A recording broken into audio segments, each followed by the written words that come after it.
Hello everyone, मैं कुशल शर्मा। आप देख रहे हैं मेरा यूट्यूब चैनल कुशल क्लासेस। तो देखिए, आज हम 10th क्लास के 3.3 एक्सरसाइज जो कि सब्स्टिट्यूशन मेथड पर बेस्ड है को स्टार्ट करने वाले हैं। अगर आपने उसका इंट्रोडक्शन या पीछे की जो एक्सरसाइजेज हैं वो नहीं की हैं तो उससे रिलेटेड लिंक मैं डिस्क्रिप्शन बॉक्स में डाल दूंगा, वहाँ से जाकर देख सकते हैं। तो चलिए एक्सरसाइज को स्टार्ट करते हैं। तो चलिए देखिए 3.3 एक्सरसाइज का फर्स्ट क्वेश्चन स्टार्ट करते हैं।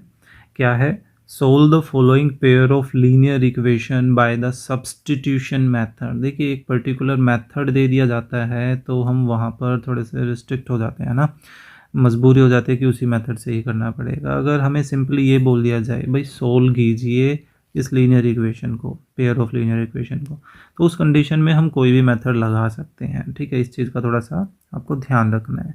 फर्स्ट क्वेश्चन बिल्कुल ही इजी फॉर्म में हमें गिवन है। देखिए फर्स्ट पार्ट क्या है? x plus y is equal to 14, first equation. And second है x minus y is equal to 4। ठीक है, and x minus y is equal to 4, ये हमारी सेकंड इक्वेशन है। ठीक है, अब वो ऊपर नीचे भी लिख सकते हैं, मैंने लेफ़्ट राइट में ऐसे लिख दिया, ऐसे कोई ख़ास फ़र्क नहीं पड़ने वाला है। ठीक है, अब हमें क्योंकि सब्स्टिट्यूशन मेथड लगाना है तो आप तो ये चूज़ कीजिए भाई, फर्स्ट इक्वेशन से एक्स वाई की वैल्यू निकालनी आसान लग रही है आपको या सेकंड इक्वेशन से। बाकी देखा जाए तो दोनों ही इक्वेशंस में एक्स और वाई का कोफिशिएंट जो है वो सिंगल सिंगल ही हैं, तो कहीं से भी कोई भी वेरिएबल की वैल्यू आप निकाल लीजिए, कोई फ़र्क नहीं पड़ेगा, दोनों ही आसान है। सो मैं फ़िलहाल के लिए सेकंड जो इक्वेशन है उसकी हेल्प ले रहा हूँ और यहाँ से x की वैल्यू निकाल रहा हूँ, क्योंकि y उधर जाके पॉजिटिव ही होना है, तो 4 प्लस वाई हो जाएगा ये, है ना। इसको हम 3 बोल देते हैं। So put x is equal to 4 plus y किस में रखनी है? अब 1 में, क्योंकि हमने 2 से तो वो निकाली थी, है ना। सो हमें क्या मिलने वाला है वो चीज़ हम यहाँ पर अब लिख लेते हैं। तो देखिए जहाँ x है उसके रिप्लेसमेंट में क्या आ गया? 4 प्लस वाई। देन बाकी जो प्लस वाई और इज इक्वल टू 14 था वो तो एज इट इज़ रह गया, राइट। तो अब इसका फ़ायदा क्या हुआ? कंप्लीटली एक ही वेरिएबल में बदल के रह गई एक्सप्रेशन। अब हम सिंपली y प्लस वाई तो 2y हो गया, और जो 4 है वो उधर जाकर क्या करेगा? सब्ट्रैक्ट करेगा, है ना। So 2y is equal to 10। So y की वैल्यू क्या आ गई? y की वैल्यू आ गई भाई, 2 उधर जाकर डिवाइड करेगा, है ना। सो y की वैल्यू आ गई 5। ओके, अब यहाँ कर लेते हैं, चलो क्यों स्पेस ख़राब करें। अब इस y की वैल्यू को जो है हम किस में रखें? 1 2 और 3 किसी में भी रख सकते हैं ना। तो मैं तो 3 नॉर्मली यूज़ करता हूँ क्योंकि ऑलरेडी जो वेरिएबल है वो पहले से ही शिफ्टेड है ना। तो y is equal to 5 in 3, तो हमें क्या मिलने वाला है? x is equal to 4 plus 5। तो देखिए जहाँ y था उस y की जगह 5 रखा गया, है ना। तो ये ओवरऑल कितना आ गया? 9। तो ये बन गया अपना x का सॉल्यूशन। ठीक है, तो देखिए ये आ गया अपना required solution of the given equations. Simple. चलिए सेकंड स्टार्ट करते हैं, second part. Okay, second part में हमें क्या गिवन है भाई? एक है s minus t is equal to 3, और सेकंड वन है s by 3, t by 2 and 6। Okay, s by 3 plus t by 2 is equal to 6, ये अपनी सेकंड है। अब देखिए या तो हम इस सेकंड का पहले एलसीएम ले लें, शिफ्ट कर दें, या ऐसा करते हैं कि भाई फर्स्ट में से एक वेरिएबल की वैल्यू निकाल कर वो सब्सटीट्यूट ही कर देते हैं और बाद में हम एलसीएम ले लेंगे। भाई एलसीएम लेने का काम तो साफ साफ है, नज़र तो आ ही रहा है। अब उसको पहले करें या बाद में करें उससे कोई फ़र्क नहीं पड़ने वाला है। सो फर्स्ट की हेल्प ले रहा हूँ और यहाँ से मैं एस की वैल्यू निकाल रहा हूँ, जो कि बड़े आराम से 3 प्लस टी आ जाएगी, है ना। इसको बोल देते हैं 3। So put s is equal to 3 plus t किस में रखें? इन 2 में, है ना। सो हमें क्या मिलने वाला भाई? एस की जगह हमने रख दिया 3 प्लस टी, डिवाइडेड बाई 3 है ही, plus t/2 is equal to 6, है ना। अभी देखिए नॉर्मली हम गलती क्या करते हैं बच्चे, इस 3 से 3 काट दिया, ऊपर क्या बच गया, अकेला t बच गया, जो कि बिल्कुल गलत स्टेप है ना। इससे रिलेटेड मैंने आपको एक वीडियो में बताया भी हुआ है, आप उस वीडियो को ज़रूर देखें। तो देखिए अब हम पहले इसका एलसीएम लेते हैं, इज इक्वल टू साइड अभी के लिए सेम है, एलसीएम कितना आ गया, 6 आ गया। तो 3 + t से ऊपर कौन मल्टीप्लाई करेगा, 6 को 3 डिवाइड करो तो 2, और इधर जो t है उससे कौन मल्टीप्लाई करेगा, 6 को 2 से डिवाइड करें तो 3, राइट। अब ऊपर तो हम ब्रैकेट खोल लेते हैं, तो 2 × 3 6, 2 × t 2t प्लस 3t, और ये जो 6 है वो इधर आकर क्या करेगा, मल्टीप्लाई करेगा, तो ये बन गया 36, राइट। ये 2t और 3t आपस में 5t हो गए, और ये जो 6t है वो इधर आकर क्या करेगा, सब्ट्रैक्ट करेगा, जो कि 30 बना देगा 36 को। सो अब ये जो 5 है वो इधर आकर क्या करेगा, डिवाइड करेगा। सो 30 को 5 डिवाइड करता है तो t की वैल्यू कितनी आ गई हमारे पास, 6 आ गई, है ना। अब इस 6 वैल्यू को हम रख लेते हैं किसमें, 3 में। So put t is equal to 6 in 3, तो हमें क्या मिलने वाला है, s is equal to 3 + 6, so s की वैल्यू कितनी आ गई, 9 आ गई। आई थिंक लास्ट क्वेश्चन में भी एक 9 आंसर आया था, है ना। बिल्कुल वैसे ही। तो ये था अपना देखो पार्ट 2, बड़े आसान आसान से क्वेश्चन हैं, अगर आपने इंट्रोडक्शन डिटेल में किया है तो इनको करने में कोई दिक्कत नहीं आने वाली है, ठीक है। सो चलिए देखिए थर्ड पार्ट कर रहे हैं, और अगर आपको क्वेश्चन समझ आ रहे हैं तो प्लीज़ लाइक ज़रूर कर दें, और कमेंट भी करके बताएं कि भाई आपको समझ आ रहा है या नहीं आ रहा है, जो भी है प्रॉब्लम उससे रिलेटेड। ओके, सो देखिए 9x - 3y is equal to 9, so 9x - 3y is equal to 9। अब हम वैसे सेकेंड एक्सरसाइज में एक चीज़ पढ़ के आए थे, देखिए x का कोफिशिएंट का रेशियो 1/3 आ रहा है, y के कोफिशिएंट का रेशियो भी क्या आ रहा है, 1/3, और 3 के मतलब जो कांस्टेंट है उसका जो रेशियो आ रहा है वो भी 1/3 आ रहा है। तो ऐसी सिचुएशन में आप बताइए मुझे कमेंट बॉक्स में कि भाई ये कैसी सिचुएशन बनने वाली है, ये इंटरसेक्टिंग होगी या पैरेलल होगी या कोइंसिडेंटल होगी। तो चलिए अब इसका अलजेब्रिक वे में कैसे पता चलेगा वो चीज़ हम देखने वाले हैं। तो यहाँ से फ्रॉम 1 की हेल्प ले लेते हैं, फ्रॉम 1 से हम y की वैल्यू निकाल लेते हैं। तो देखिए पहले -y, सो 3x उधर जाकर क्या करेगा, माइनस करेगा, लेकिन हमें तो सिर्फ y की वैल्यू चाहिए, तो माइनस को हमें शिफ्ट करना पड़ेगा। तो माइनस जब हम उधर शिफ्ट करेंगे तो उससे क्या होगा, जो पॉजिटिव है वो तो हो जाएगा नेगेटिव, और जो नेगेटिव है वो हो जाएगा पॉजिटिव। तो इसको बोल देते हैं हम 3। Okay, so put y is equal to 3x - 3 किस में रखें, इन 2 में रखते हैं, है ना। तो 2 में जब हम रखेंगे y के रिप्लेसमेंट में, तो देखते हैं क्या सिचुएशन बनती है। 9x - 3 कितना पोर्शन तो सेम है, अब y और 3 इधर आपस में मल्टीपल में है, दैट मीन्स कि y की जगह जो हम ये 3x - 3 रखने वाले हैं यहाँ से, तो वो भी आपस में क्या रहेंगे, मल्टीपल में, और इज इक्वल टू में क्या है, 9। ये देखिए सेम स्ट्रक्चर यूज कर रहे हैं। अब हमें क्या करना है, ब्रैकेट ओपन कर देनी है, तो ये बन गया -9x minus minus plus 9 is equal to 0। देखिए 9x से 9x कैंसिल, हमारे पास क्या बच रहा है, 9 is equal to 9।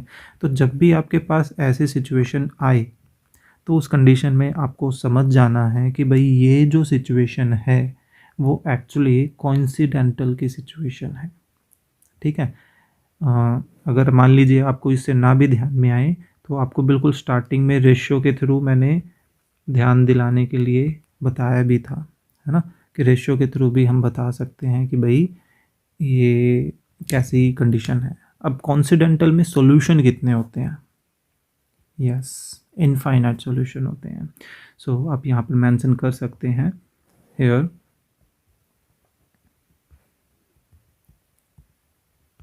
Pair of equations have infinite solution. ठीक है, अब तक जो कंडीशन आई थी उनमें तो सिंगल सॉल्यूशन हमारे पास आ रहे थे, लेकिन इसमें इनफाइनाइट सिचुएशन मतलब इनफाइनाइट जो सॉल्यूशंस हैं वो निकलेंगे। और सिचुएशन आपको ध्यान रखने भाई, इस तरह की कंडीशन जब आ जाती है दैट मीन्स कि आपको अब कोई एक्स या वाई की वैल्यू तो निकल नहीं रही है ना, तो अपना क्वेश्चन यहीं ख़त्म हो जाता है। ये क्लियर है। चलिए फोर्थ पार्ट करते हैं। फोर्थ पार्ट में ज़्यादातर बच्चे जो है ना वो डेसिमल पोर्शन को देखकर घबरा जाते हैं। ऐसी कोई भी सिचुएशन यहाँ पर नहीं होने वाली है। ये इक्वेशन 1 बोल देते हैं एंड थोड़ा स्पेस कम लग रहा है तो इस वजह से दूसरी इक्वेशन को इस बार नीचे लिख लेते हैं। इक्वेशन 2। ओके, सो देखिए अब आप एक चीज़ नोटिस कीजिए भाई, जितने भी ये डेसिमल वाले पार्ट हैं, नंबर्स हैं, मतलब हर एक नंबर सिंगल डेसिमल तक ही है। दैट मीन्स कि अगर दोनों इक्वेशंस को 10 से मल्टीप्लाई कर दिया जाए तो बड़े आराम से हमारा जो डेसिमल है वो ख़त्म हो जाएगा, है ना। जब हम 10 से मल्टीप्लाई करेंगे तो एक स्टेप डेसिमल इधर शिफ्ट हो जाएगा और 2 के पीछे डेसिमल लगाने का कोई मतलब बनेगा नहीं, है ना, कुछ भी नहीं है। तो हम वही काम करने वाले हैं। इससे हमें क्वेश्चन को समझने में थोड़ी सी आसानी हो जाएगी और कोई रीज़न नहीं है। ठीक है, so multiply equation 1 and 2 both by 10 से मल्टीप्लाई कर रहे हैं तो देखिए फर्स्ट इक्वेशन हमारी जो है वो किस में बदल जाएगी, 2x plus 3y is equal to 13। ऐसा करते हैं, इसको एक नया नाम दे देते हैं। ठीक है, एंड दूसरी जो इक्वेशन है वो बन जाएगी 2x plus 5y is equal to 23। ये देखिए 4 बन गया। ओके, ये अपनी नई इक्वेशन बन गई। दैट मीन्स कि इनका सॉल्यूशन ऊपर वाली इक्वेशन का ही सॉल्यूशन होगा। ओके, अब आप देखिए अपना दिमाग जो ना हमें खुला रखना होता है। ठीक है, अब आप यहाँ से मतलब जो फर्स्ट इक्वेशन है मेनली उसमें से या सेकंड इक्वेशन में से किसी x या y की वैल्यू, अकेले x या y की वैल्यू निकालने की ज़रूरत नहीं है। क्यों नहीं है, ये देखिए दोनों इक्वेशंस को ऑब्जर्व किया हो अगर आपने, तो एक इक्वेशन में x का जो कोफिशिएंट है वो दूसरी इक्वेशन के x के कोफिशिएंट का क्या है, दुगना है ना। कोफिशिएंट्स को ऑब्जर्व करो, देखो एक दूसरे के मल्टीपल में है। 4 जो है वो 2 के टेबल में आता ही है ना। तो सिंपली आप पहली इक्वेशन में से 2x की वैल्यू निकाल लो और उस 2x की वैल्यू को आप इसमें रख दो, क्योंकि देखो जो 4 है इस 4 को क्या हम 2 मल्टीप्लाई 2 नहीं लिख सकते। देखो ये इतना पोर्शन एग्जैक्ट मैच कर गया ना, है ना। तो क्या हमें कंप्लीट x की वैल्यू निकालने की ज़रूरत है, नहीं। ये काम आप y वाले हिस्से में नहीं कर सकते हो क्योंकि 3 और 5 एक दूसरे का मल्टीपल नहीं है। ठीक है, तो ये छोटी छोटी चीज़ें जो अगर आप ध्यान रखें तो आपका जो टाइम है वो टाइम बचता है। मेन एग्जाम में क्या होता है, टाइम ही होता है ना। सो फ्रॉम 3 से हम एक्चुअली 2x की वैल्यू निकाल रहे हैं जो कि कितनी आ गई, 13 माइनस 3y। इसको हम बोल देते हैं 5 बोल दें। Okay, so put 2x is equal to 13 minus 3y किस में, इन 4, क्योंकि हमने 3 से तो निकाली थी वो वैल्यूज, है ना। सो ये देखिए 4 में रखते हैं तो हमारे पास क्या आ जाएगा, 2, ये वाला 2 तो एज इट इज़। फिर मल्टीप्लाई 2x, इस 2x की जगह ये वाली वैल्यू 13 minus 3y, then plus 5y as it is equal to 23 as it is. Okay, अब ब्रैकेट ओपन कर देते हैं simply, 26 minus 6y plus 5y is equal to 23। तो देखिए 26 minus y is equal to 23, या ऐसा करते हैं, चलिए 26 को उधर शिफ्ट ही कर देते हैं। ठीक है, सो प्लस का था तो उधर जाकर क्या हो जाएगा, माइनस का। तो इधर क्या बचा, -6 और इधर क्या बचा, -3। अब दोनों तरफ माइनस आप कैंसिल कर सकते हैं तो y की वैल्यू क्या आ जाएगी, 3 आ जाएगी, है ना। तो y आपके पास कितना आ गया, 3 आ गया। अब इस y की वैल्यू को आप किस में रखें, 5 में रख दीजिए, है ना। So put y is equal to 3 in 5।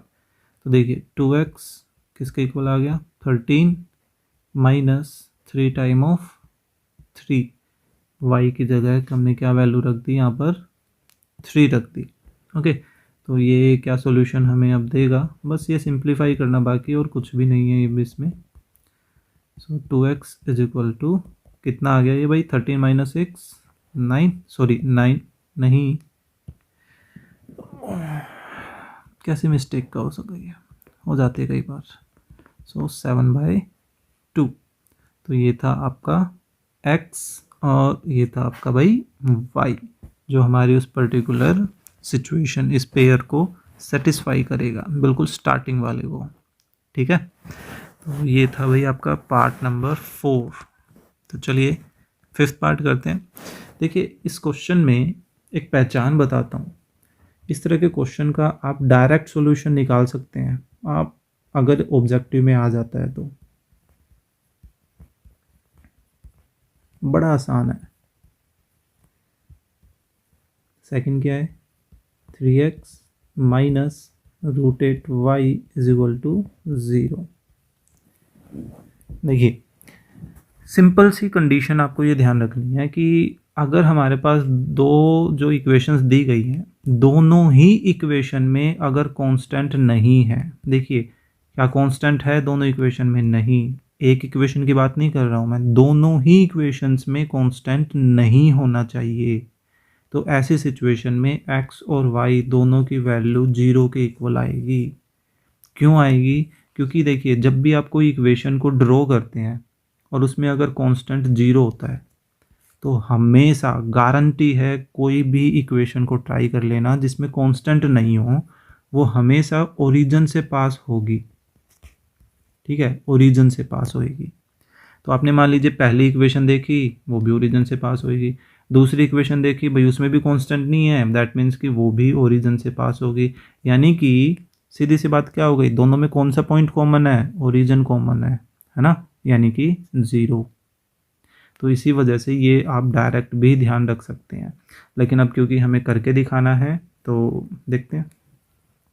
So from 1 और 2 में से मैं 2 को चूज़ कर लेता हूँ। From 2 √3x is equal to √8y, लेकिन हमें तो x की वैल्यू निकालनी है, √8 अपॉन √3y, इसको 3 बोल देते हैं।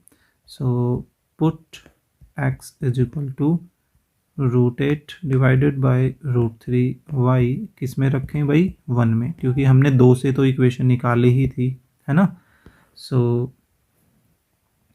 अब फर्स्ट कहाँ है भाई, हाँ ये रही। तो देखिए √2 मल्टीप्लाई एक्स की जगह हम क्या रख रहे हैं, √8 मल्टीप्लाई √3y, फिर plus √3y is equal to 0। ये देखिए ये स्ट्रक्चर यूज़ किया जा रहा है ना। अब जो पहली और दूसरी टर्म है उनको ऑब्जर्व करो, ध्यान से देखें तो उनमें एक y सेम है, कॉमन है ना। तो इन दोनों में से क्या y कॉमन लिया जा सकता है, अंदर जो बचा उसको हम ऐसा लिख सकते हैं, √2 जो है ऊपर √8 से मल्टीप्लाई हो गया तो √16 और नीचे √3 है प्लस √3। अभी आप खुद नोटिस कीजिए ये क्या एक जीरो क्वांटिटी हो सकती है, ये भी एक नॉन जीरो टर्म है, ये भी एक नॉन जीरो टर्म है, और दो नॉन जीरो वैल्यूज़ को जब आप जोड़ोगे तो हमेशा रिजल्ट भी नॉन जीरो ही रहेगा, है ना। तो इस पर अब टाइम वेस्ट ज़्यादा करने की ज़रूरत नहीं है इसको सिंप्लीफाई करने में। ठीक है, देखिए मान लीजिए अपने पास 3y इज इक्वल टू 0 होता, एक नॉन जीरो है ना 3, तो ये क्या 3 हम 0 की तरफ शिफ्ट कर सकते हैं, यानी कि डिवाइड में आ जाएगा और रिजल्ट क्या आएगा 0, है ना। यानी कि 0 को अगर किसी नॉन जीरो से डिवाइड करेंगे तो रिजल्ट हमारे पास क्या आता है, 0 आता है।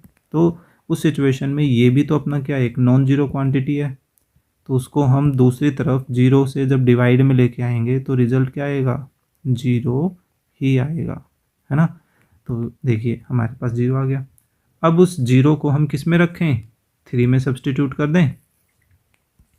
चलिए इसको तरफ कर देते हैं, 3 में सब्सटीट्यूट करते हैं। देखिए, so put y is equal to 0 in 3, तो वहाँ से हमारे पास क्या रिजल्ट बन रहा है भाई, x √8/√3 इंटू 0। अब 0 किसी में मल्टीप्लाई कर लो, रिजल्ट भी देखो क्या आ रहा है, 0 ही आ रहा है। तो देखो आ गया ना, x और y दोनों का result 0। Okay, so I hope आपको ये जो लॉजिक है जो मैंने बताया वो समझ आया हो। चलिए फर्स्ट क्वेश्चन का लास्ट पार्ट करते हैं। क्या है भाई लास्ट पार्ट इसका, 3/2x minus 5/3y is equal to -2। इसको इक्वेशन 1 बोल देते हैं। एंड दूसरी इक्वेशन है x/3 y/2 and 13/6 x/3 plus y/2 is equal to 13/6। तो ये है अपनी सेकंड इक्वेशन। तो अब ऐसा करते हैं, दोनों ही में एलसीएम पहले ही ले लेते हैं, ठीक है, उसके बाद में कोई सिचुएशन सोचते हैं। तो यहाँ एलसीएम कितना आ रहा है, 6 आ रहा है। तो अभी इनको इक्वेशन का नाम देने का फिर कोई फ़ायदा नहीं है, हटा ही देते हैं।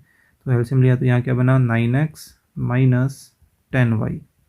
ओके, यहाँ भी साथ साथ एलसीएम ले ही लेते हैं, 13/6 तो इज इक्वल टू, और यहाँ एलसीएम 6 आ गया तो ये बन गया भाई 2x प्लस 3y। ओके, सो यहाँ से तो 6 उधर जाके शिफ्ट हो सकता है, तो ये कितना बन जाएगा हमारे पास, ये इक्वेशन बन रही है 9x minus 10y is equal to -12। And इधर देखिए हमारे पास 6 इधर मल्टीपल में आएगा, है ना, तो वो 6 और ये 6 आपस में कैंसिल ही हो जाने हैं। तो आप डायरेक्टली यहाँ भी ख़त्म कर सकते हैं। तो क्या बच रहा है, 2x plus 3y is equal to 13। Okay, so अब इनको हम इक्वेशन 1 और इक्वेशन 2 बोल देते हैं। तो अब ऐसा करते हैं भाई, सेकंड इक्वेशन की ही हेल्प ले लेते हैं फ्रॉम 2। फर्स्ट की भी ले सकते हैं, बस मैं 9 और 10 से बचना चाह रहा हूँ और कोई दिक्कत नहीं, हालांकि काम करना ही है।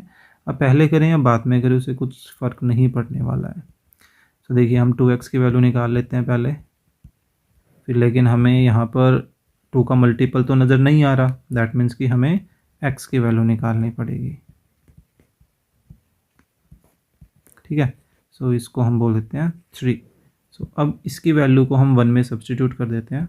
Put x is equal to 13 minus 3y divided by 2 in 1।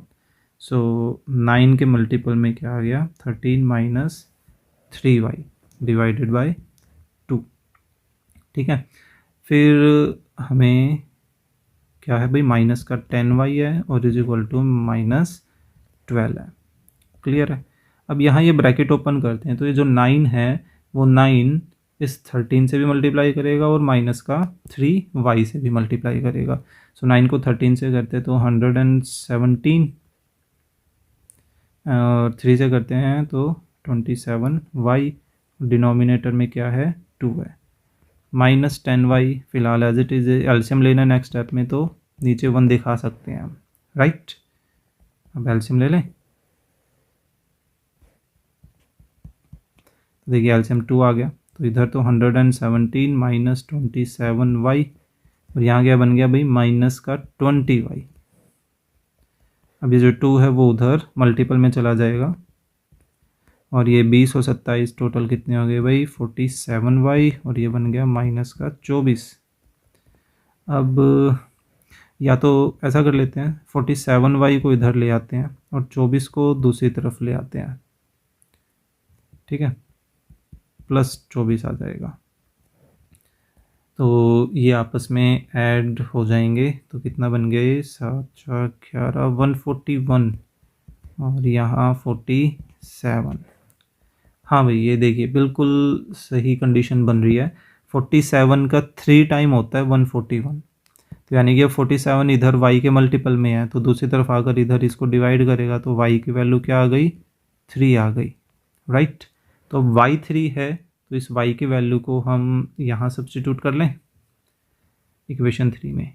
So put y is equal to 3 in 3, तो x किसके इक्वल आ गया भाई 13 minus 3 time of 3 divided by 2।